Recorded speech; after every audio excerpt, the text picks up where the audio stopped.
Hello, everybody. Today is Tuesday, March 24th, and welcome to day 5 of mandated shutdown. Hope everything's going well with you guys. Hope you guys are having a good time or the best that you can in this time. So keep those messages coming. I've communicated with a lot of parents already. Keep sending messages. It's really nice to hear from you guys and catch up with what's going on. So here's what I've got for you today. Couple reminders.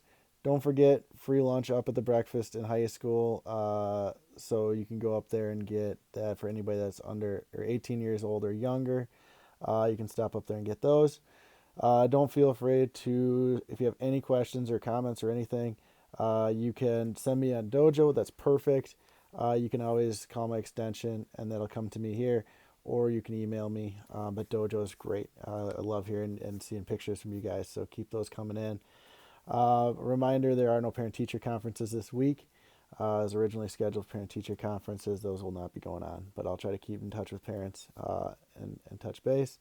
And make sure you guys are staying safe and staying home. So if you have any questions, keep those coming to me. And I hope you guys are staying safe and not going too stir crazy. Some thoughts for today as far as academics go are going to be revolving around, there we go. For math, think about doing some math facts.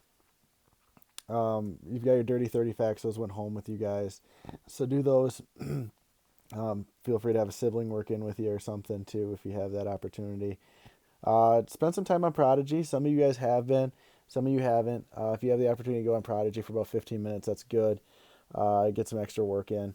And then your math journals too. So take a look at those if you can. For parents, feel free to go backwards. I've had a few messages from parents that are struggling with it. That's okay. There's a lot of stuff that we sent home. But there's a lot of pages that we didn't finish either. So that we just worked from, if you start where we left off and go backwards, that would be good too.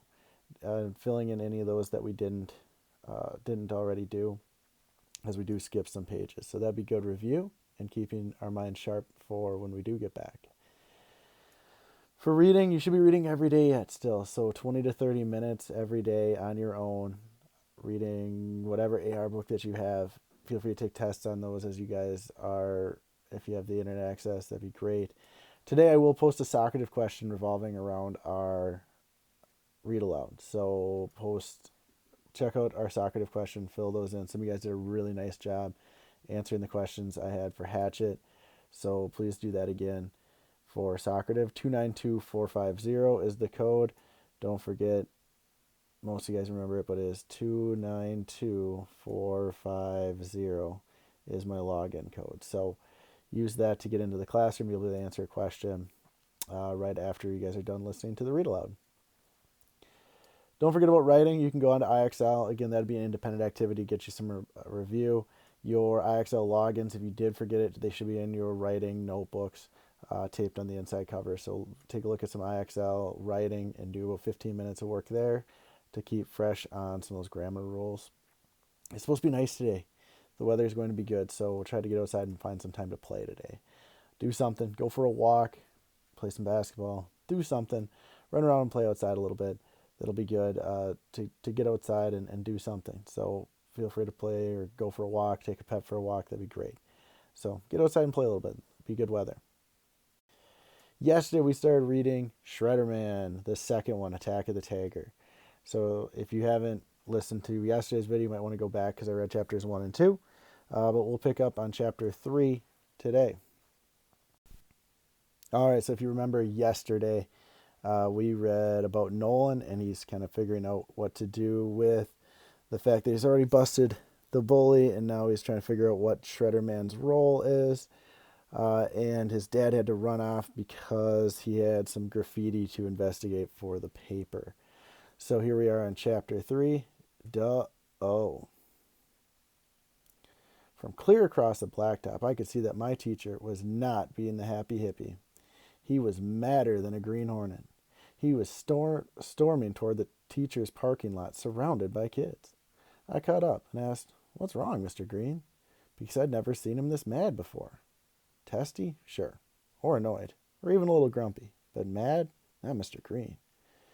I cannot believe it, he said, marching along the blacktop. He had a rag in one hand and a bottle of liquid cleaner in the other. Believe what? I asked. What happened?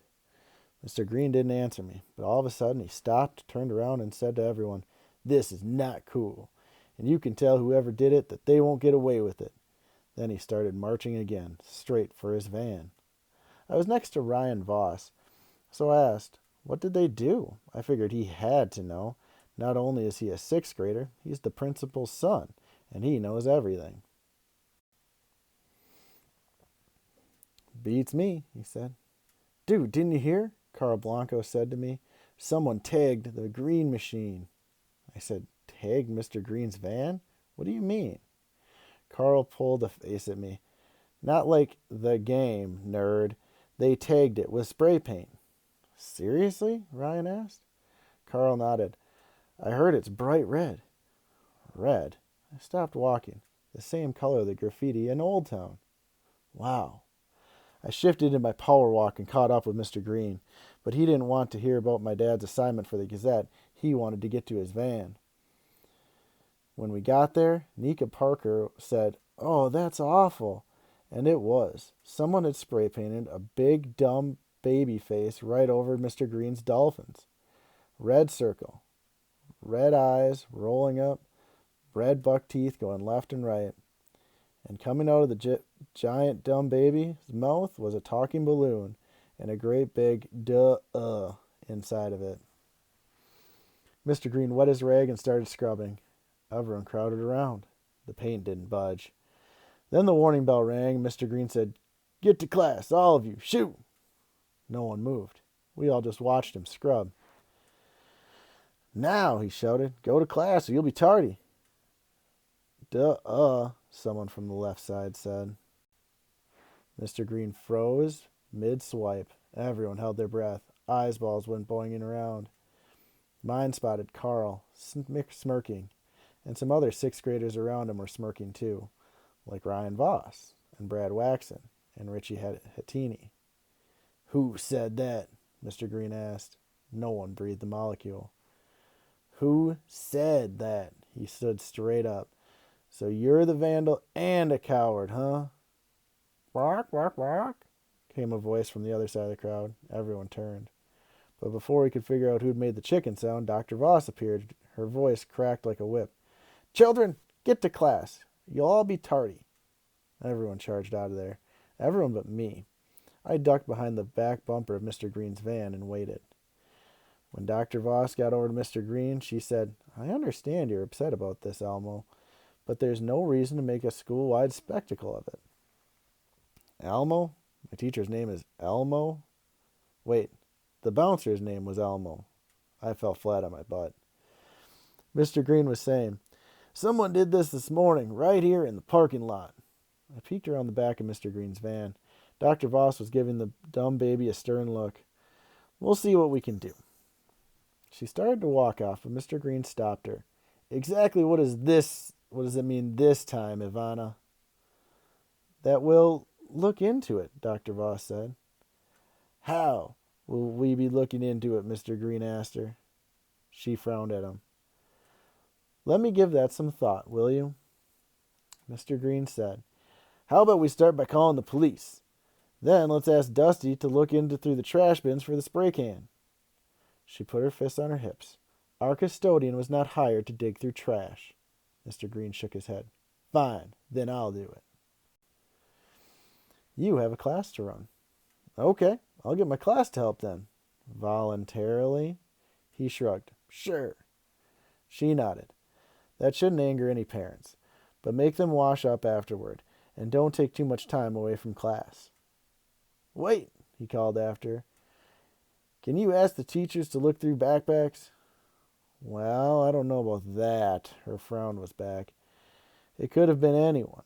They could have just walked through the field here, up the hill. They could have..." "Could you please just ask the other teachers to check? My mural is ruined. It had a lot of sentimental value to me." "I'm sure it does," Dr. Voss said with a smirk. She turned her back to and headed towards the office. "We'll do the best we can," she called over her shoulder. In the meantime, I can see your class lined up outside your room." When she was gone, I popped out from behind the bumper and said, "Don't worry, Mr. Green. Whoever did it, we'll catch him." "Nolan, where'd you come from?" "Back there," I said, pointing to where I'd been. "Did you hear everything?" "Uh-huh. And if Dr. Voss won't help you, I will." Chapter 4. Toilet Bowl Spy. I didn't think Mr. Green believed that I could help him. He didn't even want to talk about it. He just wanted to scour the school. He wanted to call the police. He wanted to do things his way. His way? Sheesh, some sidekick. So I ran one way around campus to get into the line with the rest of my class while Mr. Green walked a different way. Can't be too careful when your secret identities are at stake. Mr. Green didn't say a word to any of us when he unlocked his classroom. We just propped open the door and we inspected backpacks and hands as we went inside. Since I was the last in line, I kept an eagle eye on everyone in front of me, especially Bubba Bixby and his sidekicks, Kevin and Max. They whispered and laughed a lot, but Mr. Green couldn't find a thing on them. He looked hard, too. That didn't mean they hadn't done the dumb baby face, but it did mean that they thought they wouldn't get caught. Villains are sly and covering their tracks. When we were all seated, Mr. Green didn't pick up his guitar and strum through Good Day Sunshine or any of his other good morning songs. He just stood in front of the class and his arms crossed, frowning. Finally he said, "You know why that little inspection this morning, right?" Everyone nodded. "Does anyone want to volunteer any information about what happened to my van?" No one said a word. Mr. Green sighed. "Well, if you change your mind, you can always leave an anonymous note on my desk." Then he said, "Does anyone want to help me dig through trash cans for evidence?" "Sure," a lot of us said. "Raise your hand if you're willing to look around campus for a can of red spray paint." Everyone's hand went up, even Bubba's. "Okay, then." He looked at his watch. "Here are the rules. No noise, no going into other classrooms, and don't even think about stepping a toe off campus." Everyone nodded. "If you find a spray can, do not touch it. Get me, and I'll pick it up with a rag. We don't want to mess up the fingerprints." He yanked open his desk, pulled out a whistle. "When you hear this blow, you've got 30 seconds to get back to class. We all clear on the rules?" Everyone agreed. "Anyone not want to do this? Raise your hand now. This is strictly voluntarily."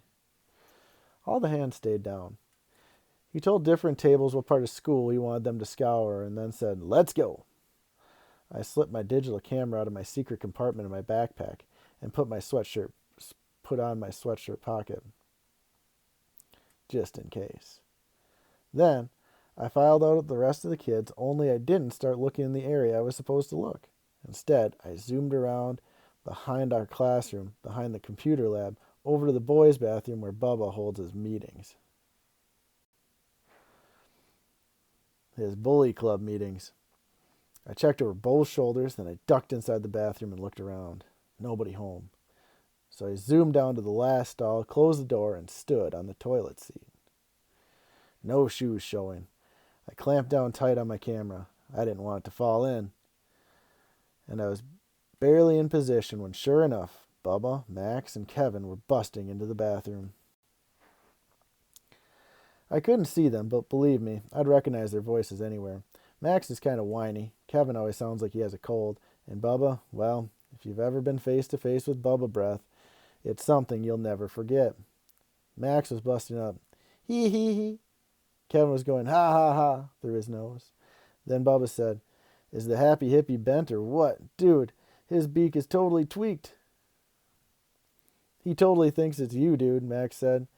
"Did you see the way he was checking you over for red paint?" "I hope he accuses me, man. I'll sue." Max said, "So now what are you going to tell us, huh? Huh? "Shut up, stupid," Bubba said. "You sound like a dumb baby."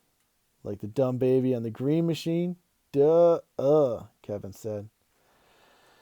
"So do you, stupid," Bubba told Kevin. "Which is why I'm not breathing the word up to either of you." "Come on, dude," Max whined. "It's us." "Yeah, we're not going to squeal," Kevin said. My ear pushed even harder. So it wasn't Bubba after all. Then I heard Bubba say, "I'll tell you this much. You know him." "Who, man? Who?" Kevin asked. Max said, "Do you think I'm going to nail him?" "I ain't squealing," Bubba said. "But believe me, they'll never nail him. This dude is, like, invincible." All of a sudden, sunlight came into streaming into the bathroom, and I heard Mr. Green's voice say, "Gentlemen, this is not a potty party." "Of course not, Mr. Green," Bubba said. "We're just checking out the trash cans in here. Someone could have stuck it way down under all these paper towels or something." I could hear Mr. Green shuffling around for a minute, and then he said, "Get out of there, boys, and make yourselves useful, or line up in front of the classroom." "Yes, sir," they said. When they were all gone and I was sure the coast was clear, I hopped off the toilet and snuck out of the bathroom. So they thought the guy who tagged Mr. Green's van was invincible, huh? We'd see about that. I'd find out who he was. I'd teach him to mess with my sidekick. This was a job for Shredder Man. And that brings us to the end of the chapter. So I am going to post a Socrative question up. So take a look at that and try to answer that today. Take a look through some of those other things I posted and try to answer some of those and do the best that you can. If you have any questions at all, feel free to message me on Dojo or call or email and try to get a hold of me that way. I love hearing from you guys, so keep sending messages, keep sending pictures of what you guys are up to, and hopefully you guys get outside and play today. Do something fun, and take a picture of it just so I can see what you guys are up to. I'm curious. So keep up the good work, and I look forward to hearing back from you guys and reading your Socrative responses.